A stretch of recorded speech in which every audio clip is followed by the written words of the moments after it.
Can I start please? अब थोड़ा हटो ना भाई, कैमरा को आ रहा है. అందరికీ నమస్కారం. సరే, ఈరోజు హైకోర్టు తీర్పు నేపథ్యంలో ఫర్దర్ కోర్స్ ఆఫ్ యాక్షన్ గురించి న్యాయవాదులతో చర్చించడం జరుగుతూ ఉంది.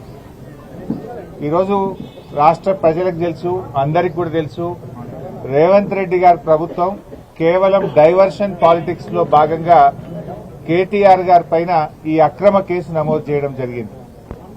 ముఖ్యంగా రైతు బంధు విషయంలో వానకాలం రైతు బంధు ఎగ్గొట్టి యాసంగి పంటకు కూడా చెప్పిన 15,000 కాకుండా కేవలం 6,000 రూపాయలు ఇస్తామని చెప్పి ప్రజల్లో తీవ్రమైన వ్యతిరేకతను ప్రభుత్వం ఎదుర్కొంటా ఉంది.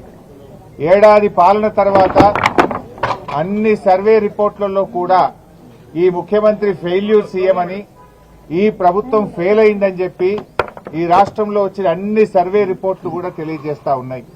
సో ఈ క్రమంలో మా పార్టీ వర్కింగ్ ప్రెసిడెంట్ కేటీఆర్ గారి మీద అక్రమ కేసు పెట్టి ప్రజల యొక్క దృష్టిని మరల్చాలని ఒక డైవర్షన్ పాలిటిక్స్ కు రేవంత్ రెడ్డి గారు పాల్పడతా ఉన్నారు. మాకు తెలుసు రేవంత్ రెడ్డి గారు ఇలాంటి ఇంకా అక్రమ కేసులు చాలా పెడతారని, ఇంకా మాలాంటి చాలా మంది నాయకుల మీద కూడా ఇలాంటి అక్రమ కేసులు ఆయన పెడతాడని. వీటన్నిటినీ ఎదుర్కోవడానికి మేము సిద్దంగా ఉన్నాం.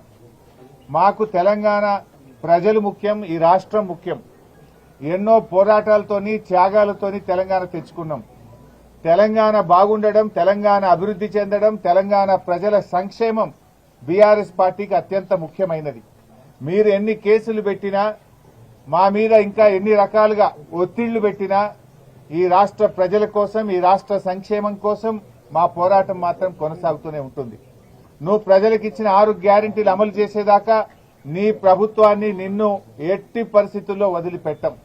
రేవంత్ రెడ్డి అనుకుంటున్నాడు బ్లాక్ మెయిల్ రాజకీయాలతోనో, అక్రమ కేసులతోనో, అరెస్టులతోనో తన ప్రభుత్వం యొక్క తప్పిదాలను కప్పిపుచ్చుకుంటానో, మమ్మల్ని మానసికంగా బలహీనపరుస్తానని అనుకుంటా ఉన్నాడు.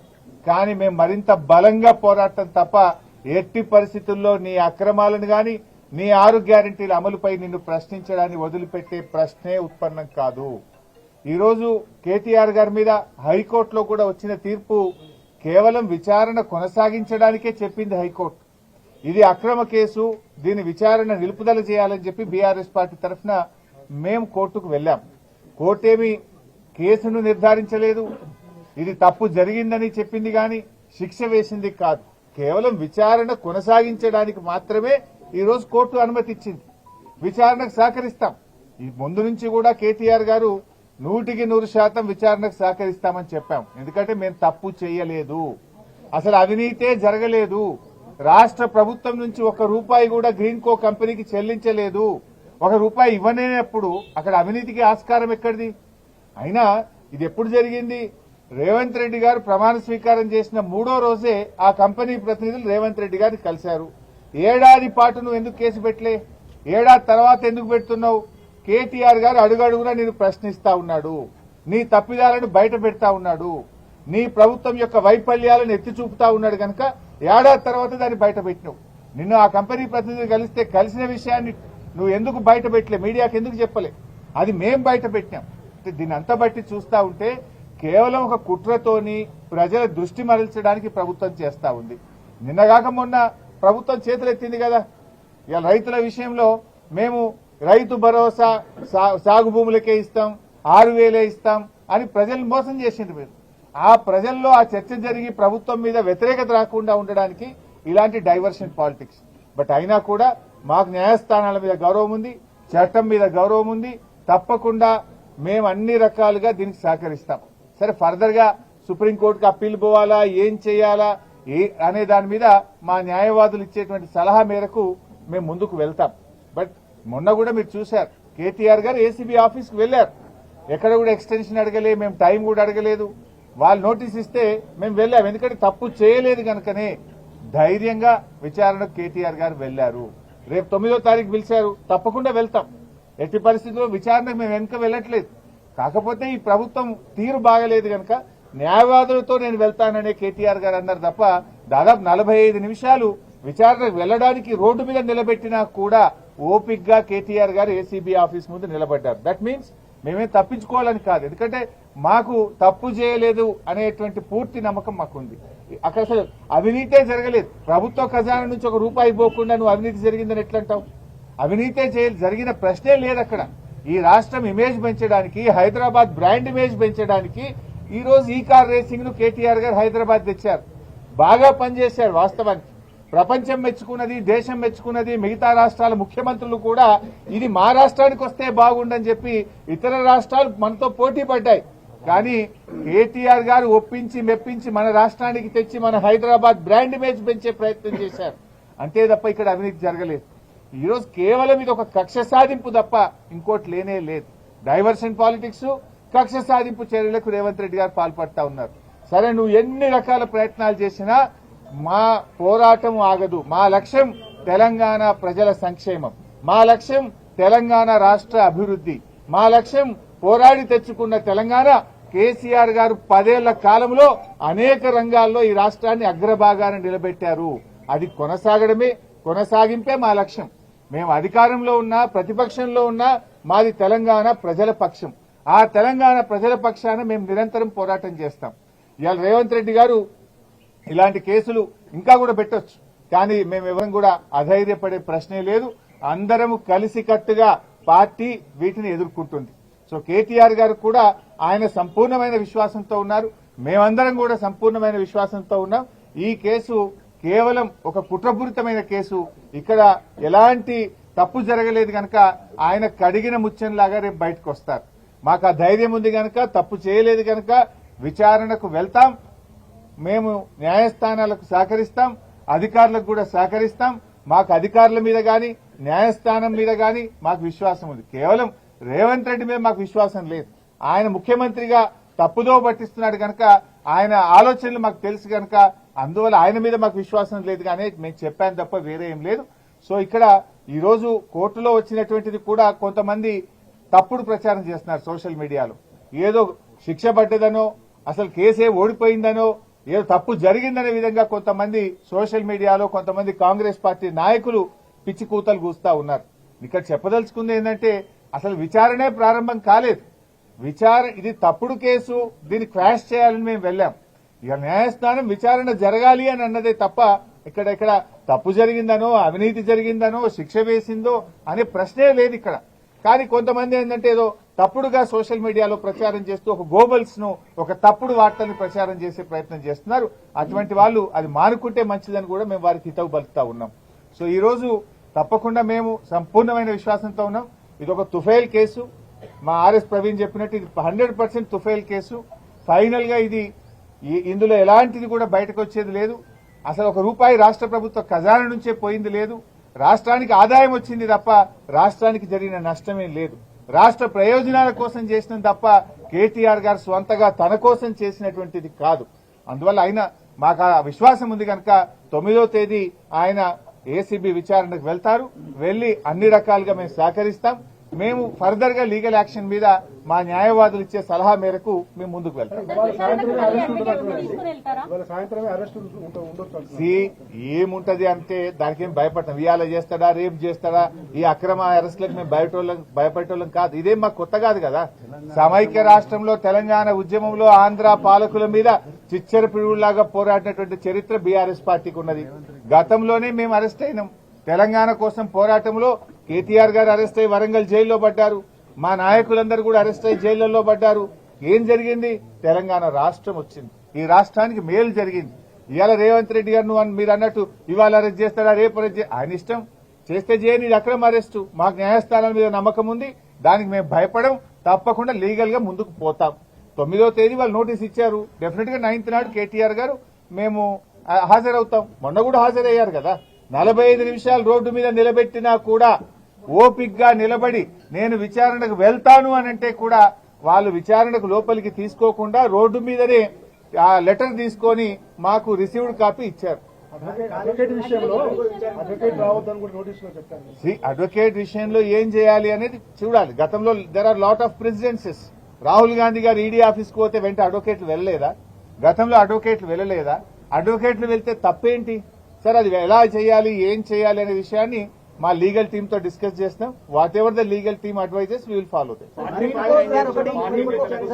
పార్టీ పరంగా ఏం చేయబోతున్నారు? పార్టీ నేతలకు శ్రేణులకి ఏం చేయాలని మేము ఆలోచిస్తాం. మేము కూడా డెఫినెట్ గా పార్టీ ముఖ్య నాయకులందరూ కూడా ఇక్కడ సమావేశం అయి ఉన్నాం. గవర్నమెంట్ యొక్క చర్యల్ని బట్టి పార్టీ పరంగా మేము ఎలాంటి నిర్ణయాలు తీసుకోవాలనే దాని మీద చేస్తాం. ఒకటి మాత్రం క్లియర్ బై సాబ్, ఆయన అరెస్ట్లే చేయని ఇంకా 100 కేసులు పెట్టని రేవంత్ రెడ్డి ప్రశ్నించడం ఆగది. రేవంత్ రెడ్డి ఈ ప్రభుత్వం ప్రజలకిచ్చిన హామీలు అమలు చేసే విషయంలో బీఆర్ఎస్ పార్టీ పోరాటం ఆగదు. We will go on fight.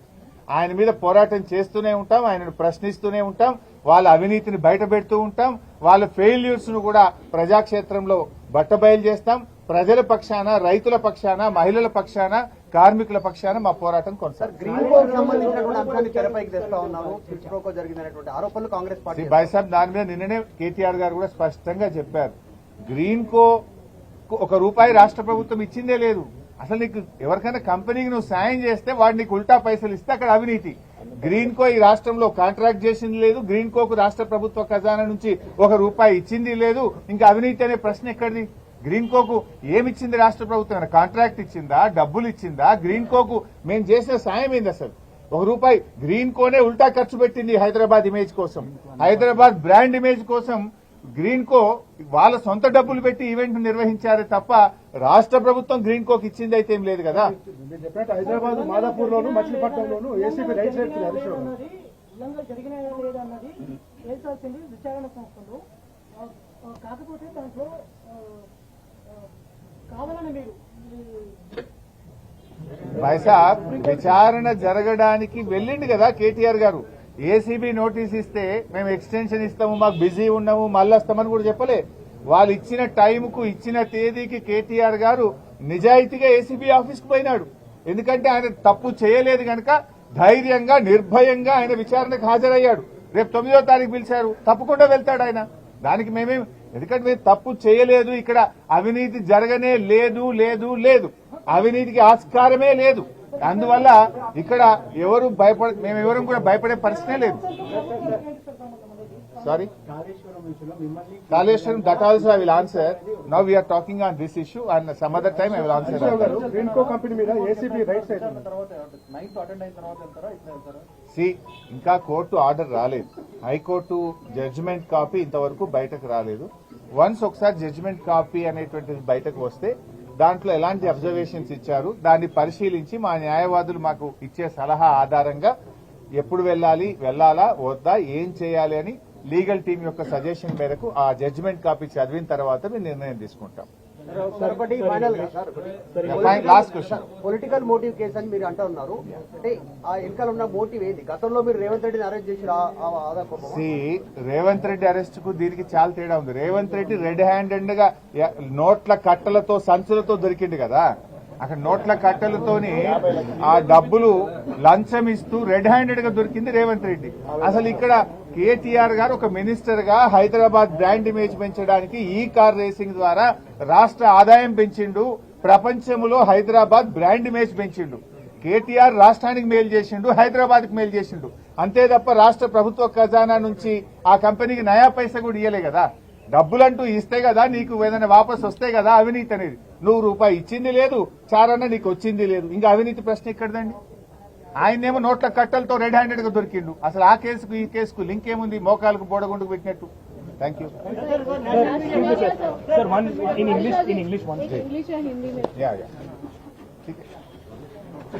Revanth Reddy के सरकार ने आज हमारे ऊपर केसेस लगा के एक अटेंशन डाइवर्शन के लिए कोशिश कर रहा है.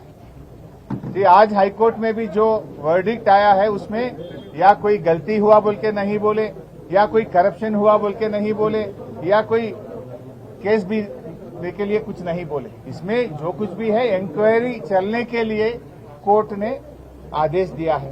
सो केटीआर साहब ने परसों एसीबी ऑफिस को गए, फिर 9 तारीख को इनको नोटिस दिए. 9 तारीख भी एसीबी ऑफिस को जाएंगे. यहाँ पर कोई करप्शन नहीं हुआ, यहाँ पर कोई गलती नहीं हुआ. जो कुछ भी किया है केटीआर ने, ये हैदराबाद के ब्रांड इमेज के लिए, हमारे स्टेट के ब्रांड इमेज के लिए ई कार रेसिंग का प्रोग्राम हैदराबाद में कर चुके हैं. इससे सर्वे रिपोर्ट्स भी आया कि हैदराबाद में बहुत कुछ इन्वेस्टमेंट से आया, हैदराबाद का इनकम भी बढ़ा हुआ है। सो इसमें गलती का कोई संभावना ही नहीं है। या 1 रुपया सरकार से वो कंपनी को नहीं दिए या वो कंपनी से एक चाराना हमारे को आया नहीं। सो इसमें गलती का सवाल कहाँ है?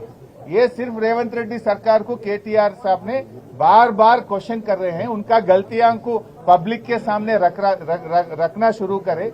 इस वास्ते इनका मुंह बंद करने के लिए, अटेंशन डाइवर्शन के लिए ये केस लगाया है। सो इसमें हम पूरा कोऑपरेट भी करेंगे। इसमें ये जजमेंट कॉपी आने के बाद हमारा लीगल टीम से बात करके या सुप्रीम कोर्ट जाना या क्या कुछ अपील करना, क्या करना, उसमें further legal course of action advocate से चर्चा करके हम डिसाइड करेंगे।